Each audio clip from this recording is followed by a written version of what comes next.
আল্লাহরা, এ কি অবস্থা! আমার মেয়ের এই অবস্থা কে করেছে? তাড়াতাড়ি বল, না হলে পুরো পৃথিবী আমি ধ্বংস করে ফেলবো। হাল্ক, তোর মেয়ের এই অভিশাপ রাক্ষসী ভুতুড়ে ডাইনি বুড়ির কাজ। সেই ডাইনি বুড়িকে আমি কোথায় পাবো? এখনই বল। তাকে পেতে হলে তোকে যেতে হবে আফ্রিকার ভয়ানক কালো জাদুর জঙ্গলে, যেখানে কেউ গেলে আর কখনো ফিরে আসে না। হোক যতই বিপদ, আমার মেয়ের জীবন বাঁচাতে আমি নিজের জীবন উৎসর্গ করব। রাক্ষসী ডাইনি বুড়ি,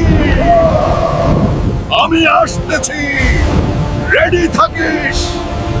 ডাইনি বুড়ি, সাহস থাকলে সামনে আয়, আমি তোর মাথা আলাদা করতে এসেছি। তাহলে তুই এসেই গেছিস হাল্ক, আমি তোর জন্যই অপেক্ষা করছিলাম। শয়তান ডাইনি বুড়ি,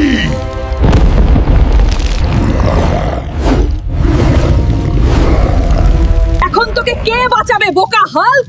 তোকে বাঁচানোর জন্য কেউ ভিডিওতে লাইক, সাবস্ক্রাইব আর কমেন্টও করবে না পার্ট 2 এর জন্য।